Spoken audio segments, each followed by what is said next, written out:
Good morning students. आज हमारा topic है सर्वनाम। ठीक है।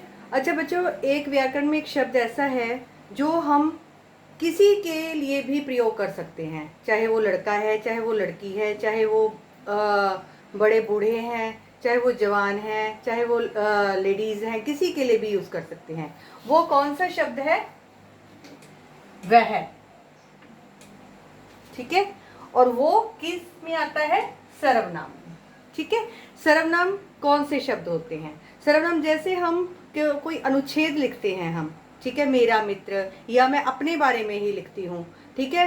तो मैं अपने बारे में अगर लिख रही हूँ तो मैं हमेशा क्या यूज करती हूँ कि प्रीति, मेरा नाम प्रीति है, प्रीति ये करती है, प्रीति इतने तक पढ़ी है, या प्रीति स्कूल में पढ़ाती है। हमेशा प्रीति प्रीति यूज करेंगे, हम अपना नाम यूज करेंगे नहीं। हम कौन सा नाम यूज करेंगे? हम कैसे यूज करेंगे? मैं, है ना। अगर आप मेरा मित्र के बारे में लिख रहे हो तो उसमें क्या यूज करोगे? आप कैसे बोलोगे? आप कैसे लिखोगे? आप मेरे मित्र का नाम अमित है, अमित ये करता है, अमित मेरी कक्षा में पढ़ता है, अमित मेरे घर के पास रहता है, अमित बहुत अच्छा लड़का है। करो, लिखते हो, ऐसे लिखते हो। और कैसे लिखते हो आप उसको? उसमें क्या लिखते हो आप? वह है। अमित के जगह पर आपने क्या यूज किया? वह शब्द, है ना। या उसका, उसके माता पिता, है ना। तो वो शब्द कौन से होते हैं? सर्वनाम शब्द। जैसे उसकी परिभाषा है, जो शब्द संज्ञा शब्दों के स्थान पर प्रयोग होते हैं उन शब्दों को सर्वनाम कहते हैं। संज्ञा शब्द, संज्ञा की परिभाषा आपको पता है, अच्छी तरीके से क्लियर है ना। किसी भी व्यक्ति, स्थान, वस्तु के नाम को संज्ञा कहते हैं। उसके स्थान पर जो प्रयोग किए जाते हैं शब्द, उनको हम क्या कहते हैं? सर्वनाम। उनको क्या कहते हैं? सर्वनाम। ठीक है। जैसे मैं, तुम, वह, तुम्हारा, मेरा, आदि। ठीक है। आदि मतलब एटसेट्रा, बहुत सारे हैं। ठीक है। सर्वनाम के भेद कितने हैं? सर्वनाम कितने प्रकार के होते हैं? 6 प्रकार के। कितने? 6 प्रकार के।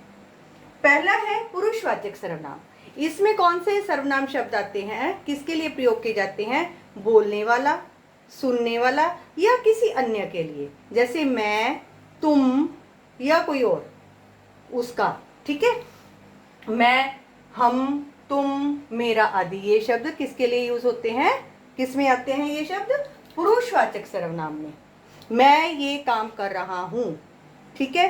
तो इसमें कौन सा शब्द हुआ? सर्वनाम मैं। कौन सा? पुरुषवाचक सर्वनाम। ठीक है। सेकंड है निश्चयवाचक सर्वनाम। जिन सर्वनाम शब्दों से किसी निश्चित वस्तु का पता चलता है, किसी निश्चित वस्तु का। जैसे यह पुस्तक है, यह कुर्सी है, वह कुर्सी है, वह मेरी किताब है।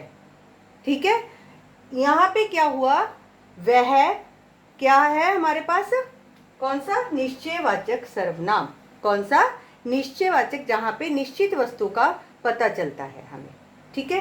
अनिश्चयवाचक, जहां पे निश्चित वस्तुओं का कोई, कुछ निश्चित वस्तु नहीं होती। जैसे गिलास में कुछ पड़ा है, हमें पता तो है कुछ है, लेकिन कुछ क्या है वो नहीं पता, हमें निश्चित नहीं है, हमें कंफर्म नहीं है इस चीज का। ठीक है। बाहर कोई आया है, बाहर डोरबेल बजी है, लेकिन हमें ये नहीं पता कि बाहर कौन है। ये पता है कि बाहर कोई आया है, लेकिन हमें कंफर्म नहीं है, इसलिए ये कौन सा हुआ? अनिश्चयवाचक सर्वनाम। ठीक है। नेक्स्ट है प्रश्नवाचक सर्वनाम।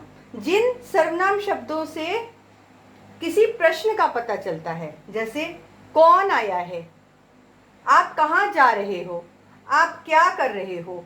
ठीक है। जहां पे हमें किसी प्रश्न का पता चलता है उन्हें क्या कहते हैं? प्रश्नवाचक सर्वनाम। ठीक है। संबंधवाचक सर्वनाम। संबंधवाचक जैसे है, जैसा करोगे वैसा भरोगे, जैसा करोगे वैसा भरोगे। इसमें क्या होता है बेटा? वे सर्वनाम शब्द जो वाक्य में आने वाले दूसरे सर्वनाम शब्दों से जुड़े होते हैं।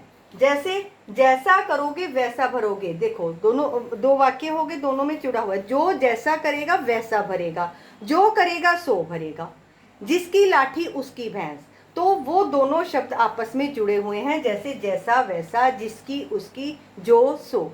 ठीक है, ये हो गए आपके किसमें, संबंधवाचक सर्वनाम में। अब है निजवाचक सर्वनाम। निजवाचक सर्वनाम में हम अपने लिए अगर यूज करते हैं, जैसे मैं ये काम खुद करूंगा, तुम अपना काम अपने आप करो। अपने आप जो शब्द है वो कौन सा है, निजवाचक सर्वनाम। ठीक है, अपने आप अगर आपको अंडरलाइन करके दिए जाते हैं सर्वनाम शब्द, जैसे कोई सेंटेंस दे दिया आपको, कैसे पुट हो सकते हैं, आपको या तो सेंटेंस लिखा होगा कि आपने रेखांकित करने हैं सर्वनाम शब्द, जैसे मैं काम कर रहा हूँ, ठीक है, इसमें आपने मैं को रेखांकित कर दिया, अंडरलाइन कर दिया। अगर उसका भेद भी बताना है तो मैं कौन सा, तो इसमें ही आया पुरुषवाचक सर्वनाम में। किसमें, पुरुषवाचक सर्वनाम में।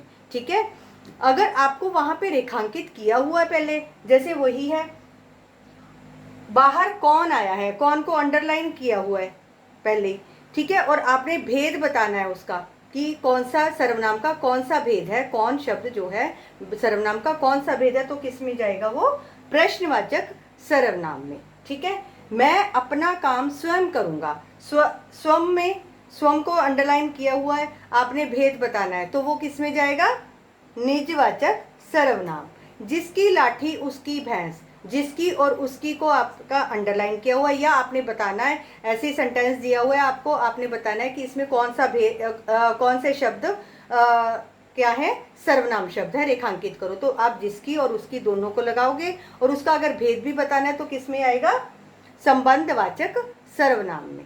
आ गया समझ में बेटा।